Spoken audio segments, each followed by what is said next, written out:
The government of the day You will can't say actually they've managed the inflation rate, they've managed the economy. Inflation has run away. I mean, they admitted themselves.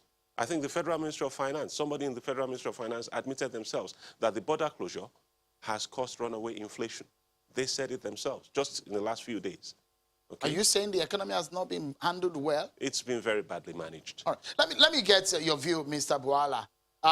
With this borrowing, your party and the Buhari-led government, do you think that we're in trouble the way we're going in terms of borrowing? Intriguing enough, any government that comes to power, before coming to power, they will kick against borrowing. But when they come to powers and they are faced with the reality, they will have to face the issue.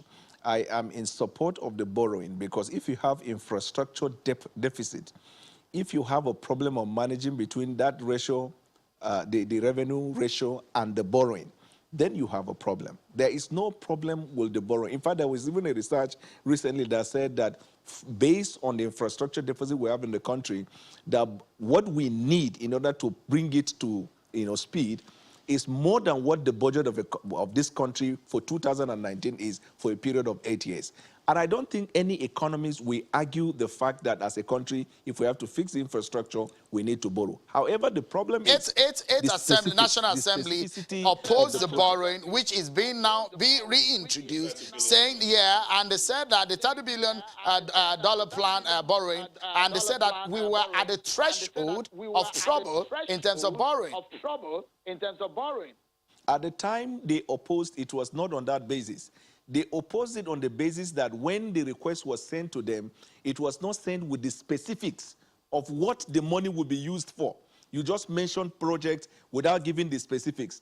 But this time around, the specifics are going to be delivered. So that was the basis on which they rejected at the time, aside from political reasons.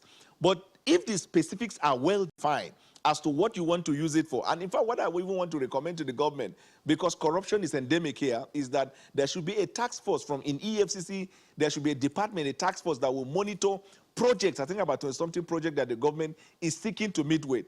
If we have that one, we don't have a problem. Let's close the program, and I'll get your view on this one. Where do we go from here? He said there's no problem with the borrowing if it's for infrastructure. He's a lawyer. He's a lawyer and a member of the APC, so he would say that. But the reality is that Nigeria is sinking very fast under amateur economic managers, okay? The people that are running the economy right now are rank amateurs. They have no clue what they're doing. But we have the likes of Professor Doyin Salami that's coming on board now. Coming on board. They're being inaugurated. He's just coming on board.